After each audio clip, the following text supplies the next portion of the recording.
Baiklah sahabat-sahabat Saka dimanapun kalian berada, kebetulan kita pada hari ini kedatangan lur sedulur Bang Miko Iya. yang sempat viral di video shot kami. Beliau datang karena penasarannya mengenai persyaratan-persyaratan di dunia penarikan-penarikan benda-benda pusaka. Sebetulnya syarat yang selalu diajuin oleh para paranormal dalam hal atau dalam bidang penarikan benda pusaka, entah itu keris, entah itu inten, berlian ataupun emas, itu sebetulnya tidak ada dalam dunia hikmah seperti itu Bang Miko. Jadi semua itu akal-akalan mereka untuk mendapatkan keuntungan pribadinya dari pasien-pasiennya. Kenapa mereka mengambil keuntungan? Itu yang jadi pertanyaan, dan akan saya jawab dengan sejujur-jujurnya dan sejelas-jelasnya. Mereka mengambil keuntungan karena dari awal atau awalnya dia juga tertipu Bang Miko, seperti itu. Makanya untuk mengambil kembali modal yang telah dia keluarkan karena dia tertipu, yaitu jalan satu-satunya adalah dengan pengalamannya. Akhirnya dia menipu juga pasien barunya. Sebetulnya kalau orang sakti, ya Bang Miko, untuk penarikan benda apapun itu tidak dibutuhkan kemenyan.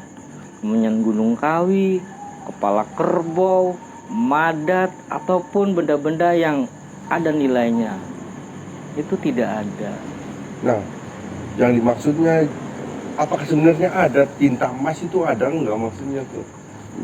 Karena persyaratan selanjutnya itu biasanya paranormal itu apa ya?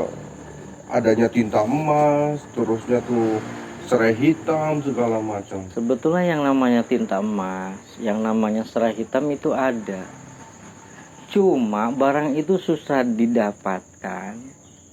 Seandainya barang itu ada dan harganya pun tidak semewah itu. Jadi sengaja dia ngamen kepada pasien barunya. Contoh, dia minta yang udah biasa kita kenal adalah minyak japaron, atau dia minta apel jin. Itu sebetulnya harganya murah Bang Miko, paling 100.000. Tapi karena kitanya awam, akhirnya apa yang diajukin oleh paranormal tersebut itu harganya 100 juta. Karena kitanya penasaran. Dan kebanyakan orang-orang yang menjadi sasaran empuk paranormal seperti gitu. itu adalah mereka yang terlilit hutang. Jadi bukannya mereka membantu orang tersebut, malah menambah kepusingan orang tersebut, kayak gitu. Nah, selanjutnya tuh yang bikin kita bingung tuh cara menyadarkan pasien itu, maksudnya tuh korban itu gimana itu biar ya hal seperti itu tuh mustahil gitu untuk didapat, kadang susah gitu dan sulit gitu. Sebetulnya untuk menyadarkannya itu ya sulit juga Bang Miko. Pernah yang dirasakan oleh teman saya itu susah. Meskipun taruhannya adalah perceraian dengan istrinya, sampai rumah dijual, tanah dijual, karena sifat penasarannya. Karena mungkin dia udah terlalu dalam memasuki dunia tersebut, sudah banyak yang dikorbankan, akhirnya bikin dia itu penasaran. Yang ada itu penasaran terus. Solusinya adalah mungkin cuma orang-orang yang dianggap oleh dirinya itu dewa atau didewakan oleh dirinya, insya Allah bisa disadarkan. Sebab teman saya juga itu bisa sadarnya karena dia itu diancam oleh seorang kakek kayak gitu. Dalam sebuah perjalanannya itu, seandainya kamu melanjutkan perjalanan kamu ke dunia seperti ini, maka saya tidak akan bertanggung jawab untuk selanjutnya. Seperti itu.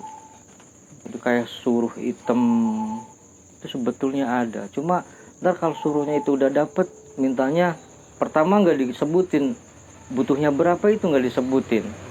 Nanti mintanya udah ada satu, mintanya dua, udah ada dua, mintanya tiga, terus kira-kira ada pundi-pundi yang masuk ke kantongnya, itu kayak gitu. Ada amalan khusus gitu biar ya ibaratnya tuh bisa menyadarkan gitu orang yang ya maksudnya sudah terjerumus masalah tarik menarik benda pusaka gitu. Wallahu a'lam Bang Miko, soalnya kebanyakan mereka seperti itu susah untuk disadarkannya tuh, susah. Seperti kayak kita main togel, susah untuk disadarkannya. Jadi hanya dirinya sendirilah yang benar-benar bisa menyadarkannya. Meskipun kiai atau siapalah orang-orang pintar gitu, susah untuk menyadarkan orang-orang seperti itu. Terus pertanyaan selanjutnya tuh yang bikin masih saya penasaran itu sebenarnya ada nggak yang sudah berhasil gitu tuh? Nggak ada. Ceritanya nih ada dari, ya ini apa namanya tuh, ada dari pihak kiai, pihak ustadz, bahkan dia itu mengerti tentang syariat kayak gitu ya. Mungkin ujung-ujungnya karena mereka itu terlilit hutang, terus pengen mengatasi permasalahannya dengan secara instan, yaitu dengan jalur seperti itu. Saya ketemu dengan seorang kiai, dia udah berkecimpung ke dunia tersebut mulai tahun 90-an sampai tahun 2018. Saya tanyakan itu, dia sama sekali belum pernah menemukannya. Tapi karena penasarannya, akhirnya terus berlanjut sampai sekarang dia belum berhenti.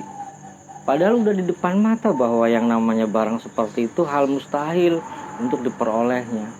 Karena barang-barang tersebut itu emang dimiliki oleh bangsa-bangsa asal juga menyenangi hal-hal seperti itu. Berarti yang selama ini ditampilkan di TV itu seperti apa itu? Itu mah settingan semua. Oh. Semua settingan. Jadi trik sulap, settingannya tuh trik sulap. Terus trik apa namanya tuh, trik hodam kelihatan ya pembantunya. Jadi sebelum main dia itu sudah nyimpen dulu ke salah satu sungai atau ke salah satu pohon, nanti diambil tempat gitu ya, terus diambil kayak gitu. Pokoknya intinya sampai kapanpun barang-barang seperti itu emang jodoh-jodohan. Kalau bukan jodohnya sampai habis, sampai selebu-lebunya, kita nggak bakalan bisa. Seperti itu Bang Miko. Iya. Jadi kita ingin punya pencerahan gitu. Enggak, kayaknya Bang Miko juga kayaknya tuh terjun ke dunia seperti ini nih. Enggak, maksudnya jangan-jangan terjun kayak gitu. Hanya ya maksudnya hanya ingin tahu aja. Sebab gitu. orang yang pengen tahu itu nggak sedetil itu pertanyaannya Bang Miko. Iya. Kayak gitu. Sepaham saya berarti diakuin lah bahwa Bang Miko juga pernah terjun. Ya terjunnya itu membantu. Mungkin ya membantu. Ya membantu ya, iya. Bisa kayak gitu. Ya karena kasihan gitu ya. Mungkin ya dengan membantu gitu barangkali ada hasil, ternyata nggak ada hasil gitu kan. Nah itu sebetulnya 1, 2, 3 itu udah cukup. Kegagalan 3 kali itu sebetulnya udah cukup. Nggak usah mengulangi keempatnya, kelimanya nggak usah. Pokoknya kalau kita pengen instan, ya kita nyumpeng ke Allah Subhanahu wa Ta'ala.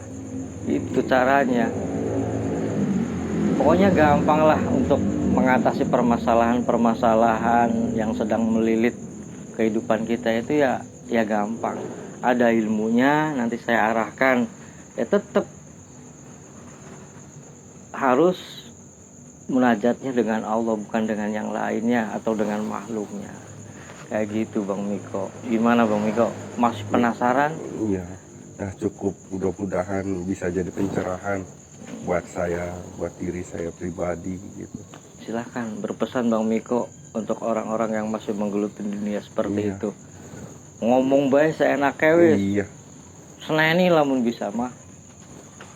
Cukup dan berhenti apa yang menjadi Marah Bang penasaran. Bang Miko mah kayak orang nasehatin, marahlah. Iya, Iya. jangan dilanjutkan, cukup dan berhenti, maksudnya tuh kasihan. Bodohan kabeh kayak Iya. gitu.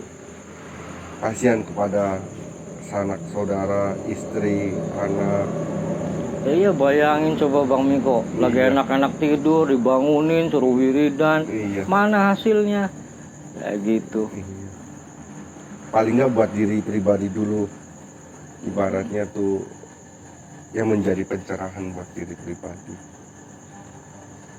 Terima kasih Iya, siap Pak siap Ustadz. Bang Miko, ya Iya, siap. semoga ya bisa menjadi pencerahan buat yang pernah melakukan, yang sedang melakukan, dan yang masih penasaran gitu. Jadi intinya sahabat-sahabat Saka dimanapun kalian berada, bahwa yang namanya penarikan barang gaib, entah itu berupa keris, cincin, emas, berlian, ataupun sejenisnya yang ada nilainya, kalau memang orang itu benar-benar sakti, maka dia tidak akan meminta persyaratan apapun. Yang persyaratan tersebut sangat memberatkan pasiennya, entah itu madat, minyak yang harganya jutaan, itu tidak ada kalau kalian sakti kayak gitu. Seumpama kalian hanya tipu-tipu atau ngamen, mengambil kesempatan, mengambil keuntungan pada sesama yang seharusnya sesama tersebut itu dibantu karena dia juga dalam keterpurukan, maka bantulah sesama tersebut dengan bantuan yang benar-benar real. Jangan sampai memberatkan sesama. Iya. Begitu Pak Miko. Iya. Terima kasih Pak Ustadz. Oke, Iya, siap. atas penjelasannya. Salam guyub kami akhiri, wabillahi taufiq wal hidayah. Wassalamualaikum warahmatullahi wabarakatuh. Hidup penipu. Waalaikumsalam.